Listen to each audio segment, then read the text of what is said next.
Alhamdulillah pagi ini pemimpin-pemimpin datang. Bapak Bupati, Bapak Camat, Bapak-Bapak Kades, beberapa orang hadir semuanya. Mudah-mudahan pemimpin-pemimpin kita ini adil dan amanah. Sab'atun yudhilluhumullah. 7 nanti yang dapat naungan Allah. Yauma la dhilla illa dhilluh. Hari itu tak ada naungan kecuali naungan Allah. Yang pertama dapat naungan Allah bukan ulama, bukan buya, bukan ustaz. Yang pertama dapat naungan Allah al-imamul adil. Pimpinan pesantren itu biasa dipanggil kiai. Karena dulu benda-benda yang dihormati, yang dikeramatkan itu kiai. Keris itu dipanggil kiai. Gong yang besar itu dipanggil kiai. Gending itu dipanggil kiai. Pokoknya sesuatu yang dimuliakan, dihormati, diagungkan itu dipanggil kiai. Makanya kalau ada kiai tak bisa baca kitab, itu namanya kiai selamat. Tahu kiai selamat? Lembu putih, lembu warna putih yang ada di Solo, nah itu dipanggil kiai selamat. Makanya ketika Islam masuk ke Nusantara, orang manusia dimuliakan, diagungkan, dipanggil kiai. Lebih tinggi daripada kiai dipanggil sunan. Sunan itu diambil dari susunan. Karena kalau berjumpa dengan dia tangannya disusun 10 jari, susunan. Jumpa dengan susunan diangkat menjadi. Maka disebutlah Sunan Giri, Sunan Gunung Jati, Sunan Kalijogo dan sunan-sunan lainnya. Begitulah orang Nusantara menghormati ulama. Maka tadi kalau Pak Bupati manggil kiai, itu artinya beliau hormati, beliau muliakan. Maka mudah-mudahan silaturahim kita ini tidak hanya di Pondok Pesantren An-Nizam, tapi sampailah nanti kita ke surga bersama Rasulullah SAW. Kalau Bapak Ibu melihat hari ini bunga-bunga yang cantik, indah berseri, harum semerbak, itu adalah bunga yang dulu ditanam berpuluh tahun yang lalu. Yang menanam itu namanya Buya Bahtiar Daud. Kenal Buya Bahtiar Daud? Ketua Majelis Ulama Indonesia, anggota DPR dari Kabupaten Kampar. Dalam satu hembusan napasnya, dia juga ulama, dia juga ahli politik, ahli bersiasat. Tamat dari Pondok Pesantren Candung, murid langsung dari Syekh Sulaiman Ar-Rasuli. Syekh Sulaiman Ar-Rasuli murid langsung dari Syekh Ahmad Khatib Al-Minkabawi. Imam Masjidil Haram, meninggal tahun 1916. Pulang dia ke Kabupaten Kampar, ditanamnya lah tanaman. Nama tanaman itu Islamic Center Al-Hidayah Kampar. Lalu dari tanaman ini berhasillah tumbuh bunga-bunga. Bunga yang paling mekar dan harum semerbak hari ini. Bunga itu sampai pula ke Senayan. Nama bunga itu Sahrul Aidi Ma'azat LCMA. Jadi nanti ibu-ibu, bapak-bapak kalau ditanya orang kenal dengan Buya Sahrul Aidi, ala 2 kali ke kampung kami. Pesantren An-Nizam itu inyong meletakkan batu pertama. Nah, jadi saya tadi waktu diundang mau ke pesantren agak-agak cemas juga saya.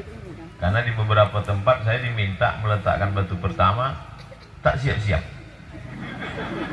Tapi begitu tadi disampaikan, peletakan batu pertama pesantren oleh Buya Sahrul Aidi, peletakan pemancangan tiang masjid oleh Pak Bupati, baru agak lega. Alhamdulillah.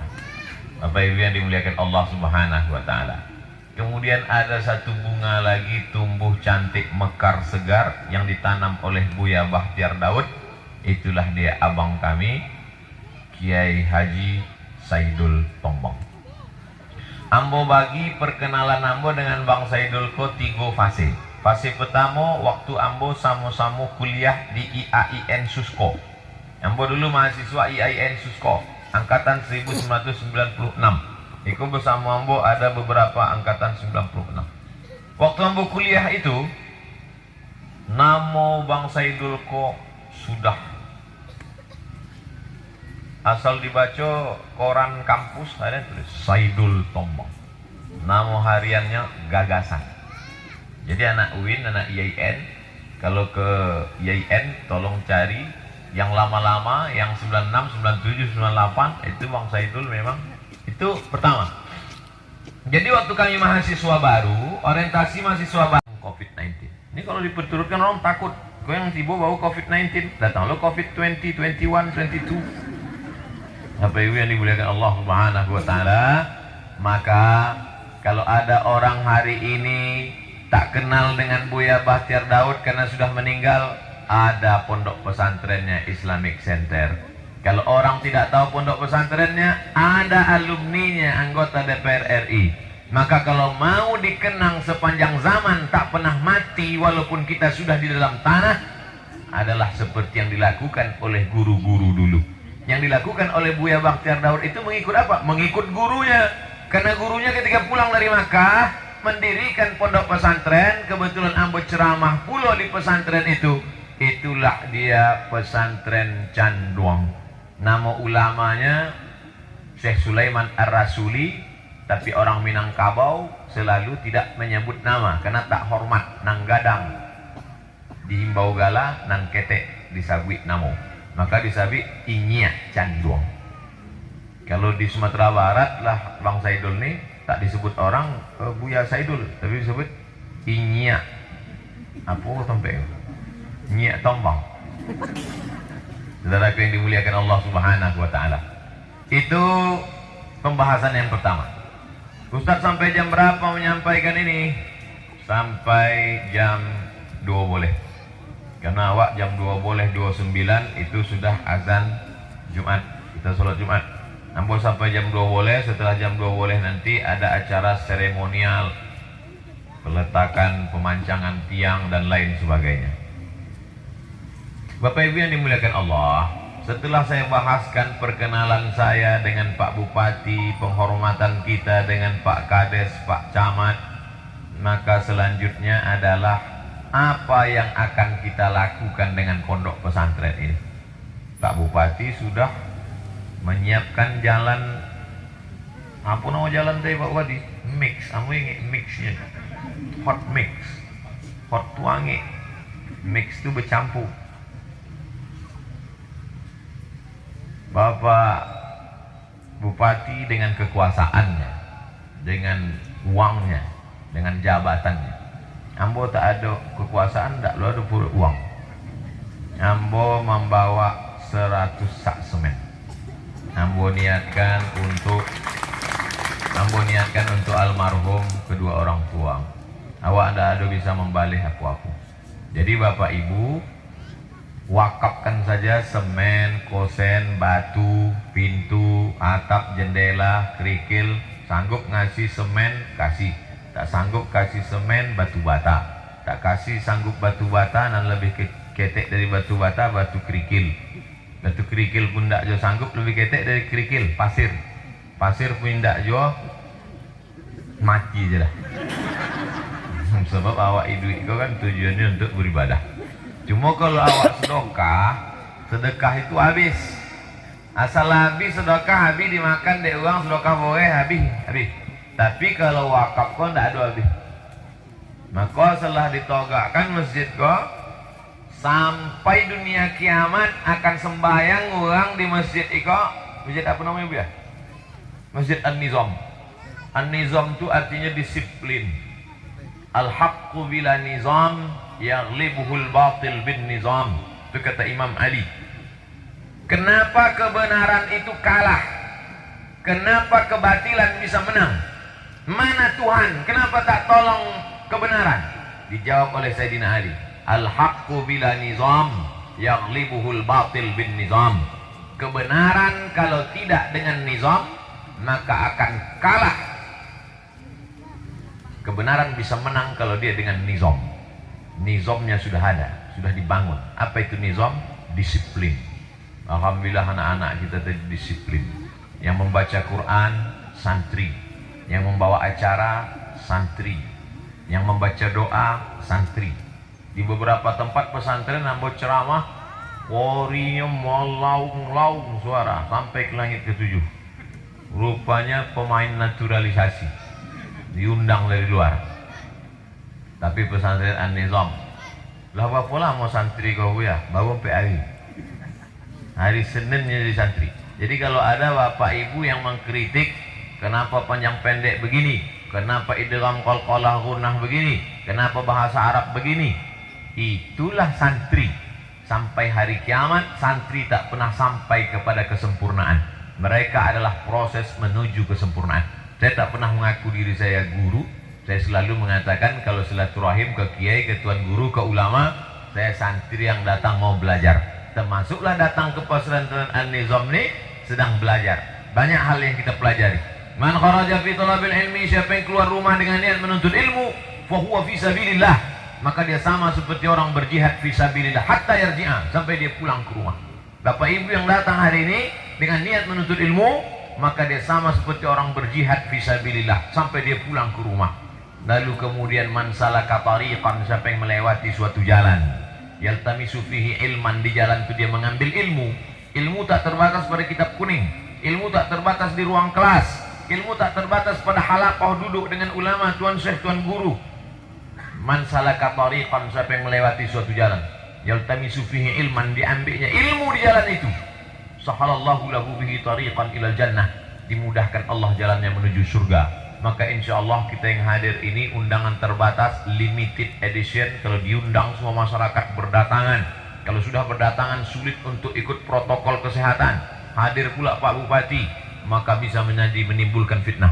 Tapi tujuan-tujuan sudah tercapai. Banyak juga kadang kepala daerah, bupati, gubernur, wali kota, kades, kadus, lurah, kalau udah kata sambutan so panjang-panjang, tujuan tak dapat.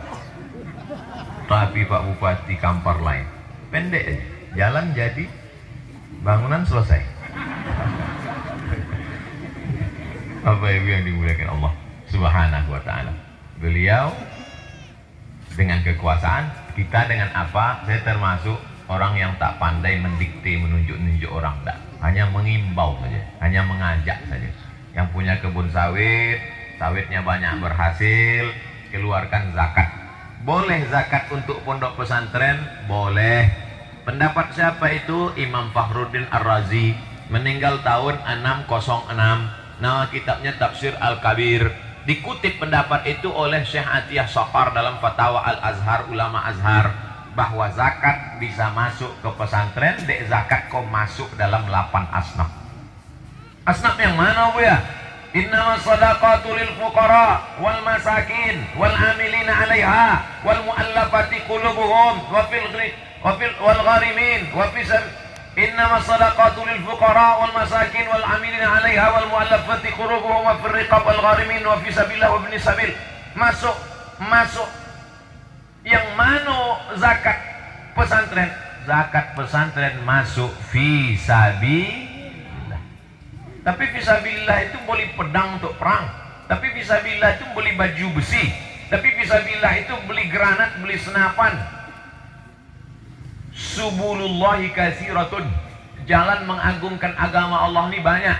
Maka mendirikan pondok pesantren juga masuk salah satu jalan mengagungkan agama Allah. Agama Allah ini akan bersinar terang di Kabupaten Kampar, di Provinsi Riau, dengan adanya pondok pesantren An-Nizam ini, insya Allah. Amin.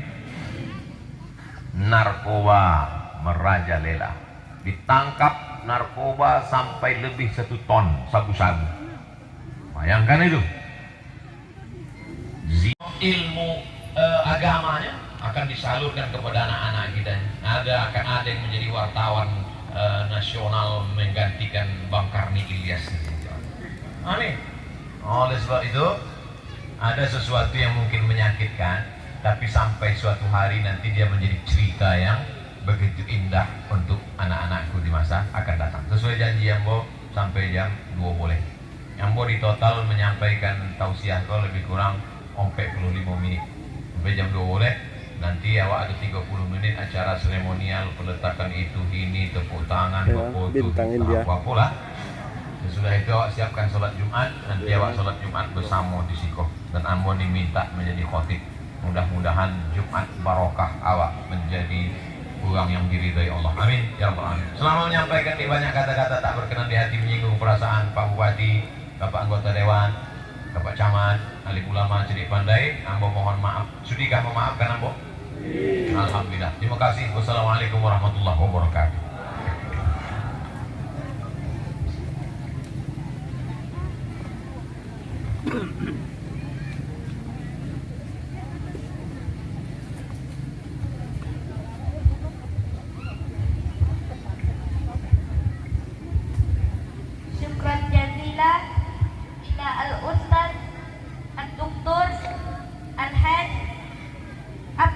Muhammad Al-Magister Hafizahullah Ta'ala. Seluruh rangkaian acara telah kita lalui bersama.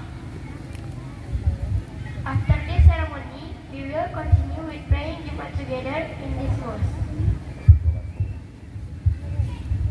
Syukran kasiron ala ihtimamikum wa afwan ala a'toina.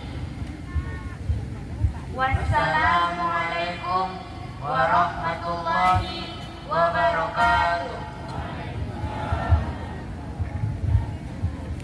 Assalamualaikum warahmatullahi wabarakatuh. Bapak Ibu yang saya hormati, Pak Bupati, Buya Syahrul, Buya Abdul Somad, Tuan Guru kita. Setelah ini kita nanti akan memancangkan tiang untuk pembangunan masjid. Tiangnya tiang kayu. Kita berharap tiang kayu ini jangan sampai lapuk dulu, baru kita bangun, ya kan?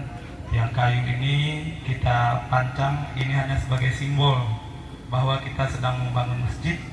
Setelah kita pancang, kita sebutlah namanya ini masjid. Dan kita berharap nanti dalam waktu dekat kita bisa bangun secara permanen. Nabi Muhammad seperti yang saya sampaikan tadi, ketika hijrah beliau membangun masjid memang dengan memancang sudut ke sudut kayu dan memberikan atap, dan itulah Masjid Kuba sekarang. Dan insya Allah kita seperti itulah. Soalnya tadi ada yang bertanya, Bu ya, itu nanti sholatnya di mana, masjidnya di mana? Ya inilah masjid kita nanti insya Allah Taala. Yang penting kita namakan nanti ini masjid secara bersama-sama.